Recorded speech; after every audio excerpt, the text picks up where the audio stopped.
Ассалаумағалейкум достар, сіздермен бірге кәсіпкер жол арнасы Данияр Сұлтан. Қазіргі таңда байқайсыздар ма, кез келген әлеуметтік желіге кіретін болсаңыз жарнама, ютубқа кіретін болсаңыз жарнама, инстаграм кіретін болсаңыз жарнама, кез келген блогерлердің парақшасына, сторисіне қарасын, жарнама, барлығынан шаршаған шығарсыз. Ал қазіргі таңда өз кәсіптерін ешқандай жарнамасыз жүргізіп жүрген адамдар бар. Олардың қандай құралдарын пайдаланып жүргенін қазір білетін боламыз. Panorama Rex компаниясының негізін қалаушысы Есен Жүсіпке қонаққа барамыз. Ол өз кәсібін қалай жарнамасыз дамытып жүргенін білетін боламыз. Ендеше кеттік.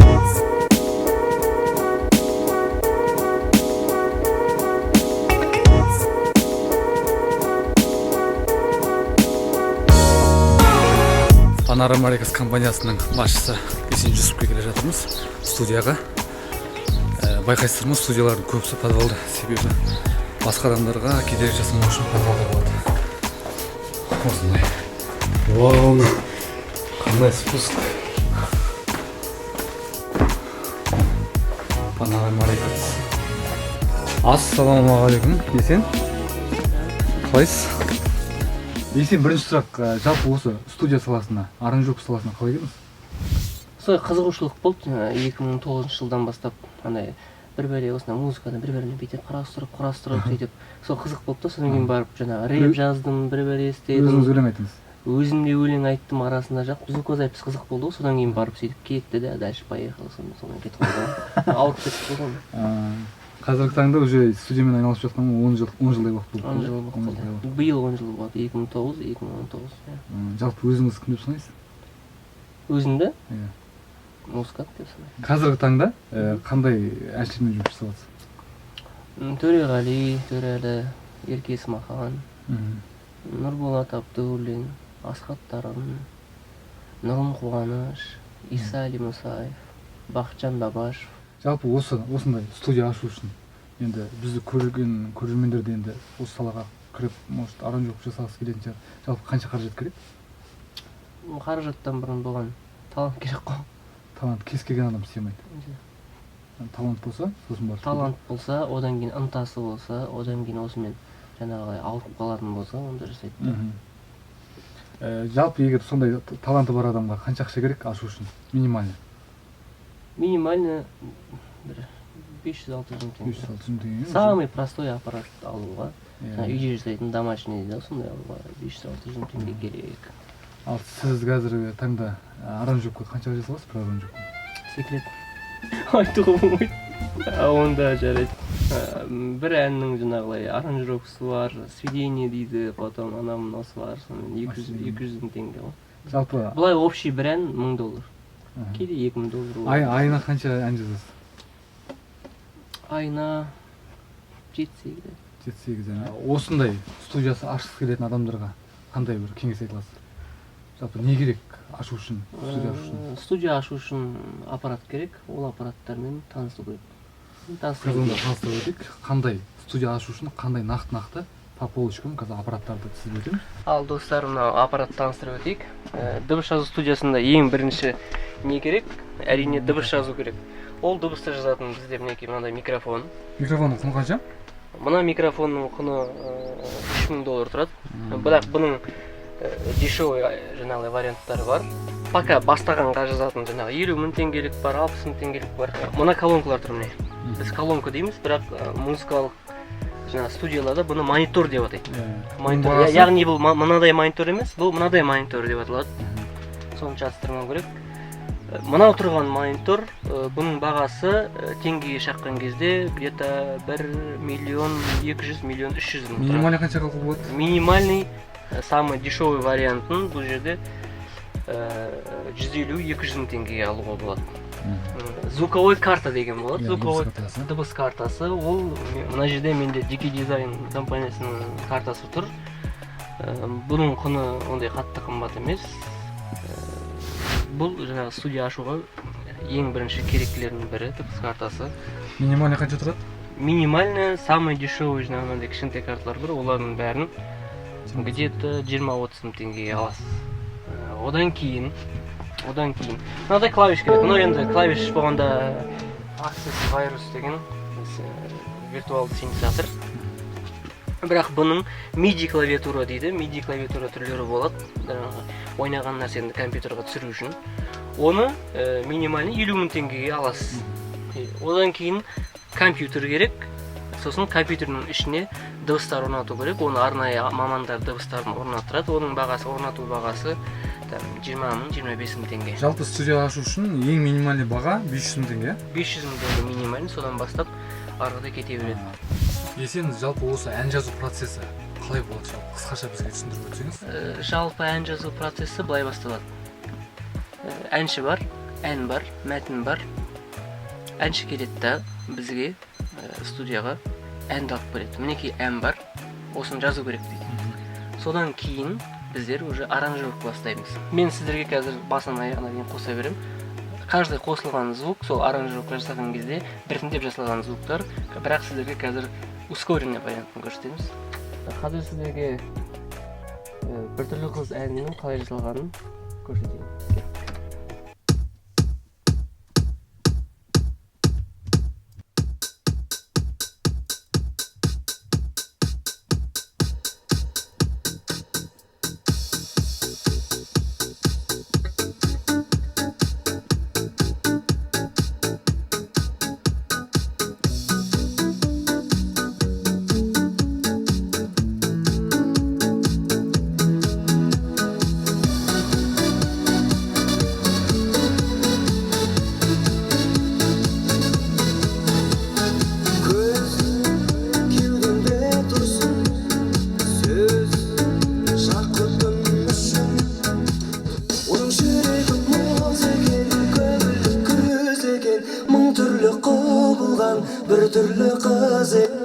Міне осындай. Сен өзің айтып жатсың да, жаңағы аранжировка жасау талант, еңбек керек, талант керек деп. Бірақ енді аранжировка жасамайтын адамдар бар, бірақ осы студия ашқысы келеді. Солар қалай ашып тапса болады? Таба береді табыс. Қалай мысалы? Аранжировка жасамайтын адам бұл жерде дауыс жазбақшы таба береді. Мысалға дауыс жазатын студиялар бар, тек дауыс қана жазып, жаңағы балалардың музыкасының біреудің минусовкасына плюсовка дауыс жазып, сөйтіп өңдейтін. Тек қана фонограмма жасап қана? Иә, оған қатты бір білімнің керек емес. Тек компьютерді жақсы меңгеріп, кішкене болса да... Екі программаны білсе, Cubase пен Melodyne білсе болады. Иә, нотаның высота тон дегенді білетін болса болды. Ол арқылы плюсовка жазып қанша табу болады ақша? Енді мысалға плюсовка тауып мен білетін достарым бар. Мысалға Мирлан, Талап, Алибек.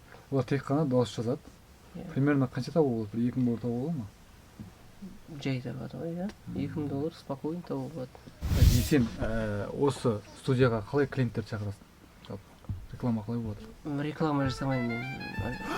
Реклама жасамаймын. Біздің рекламамыз жасаған жұмысымыз. Жалпы өз жұмысыңды өнімді сапалы жасайтын болсаң, клиенттер былай айтқанда ешқандай жарнамасақ келеді. Оның үлгісі міне сен ешқандай жарнамасы, Instagram басқа ештеңе қолданбай, тек қана өзіңіз жұмысын сапалы жасайды. Сол арқылы сарафанды радио арқылы клиенттер жеткілікті екен. Сарафанды радио деген бар да. Адамдар аузын естіп. Рахмет өз ойыңмен бөліскеніңе, осындай үлкен білестірген көрініңіз. Рахмет.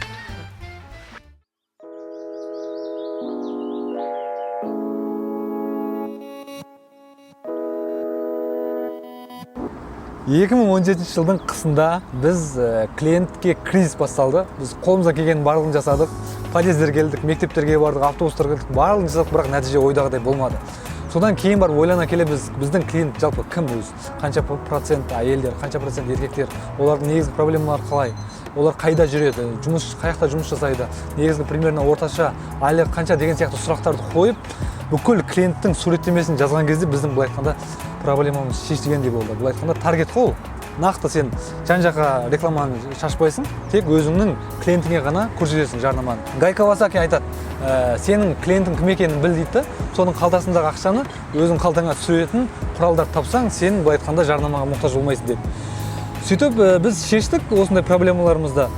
Біздің нақты клиенттеріміз ивент агентстволар, той ұйымдастыру орталықтары, тамадалар, музыканттар, операторлар, ән сабағының мұғалімдері, осылар болды нақты.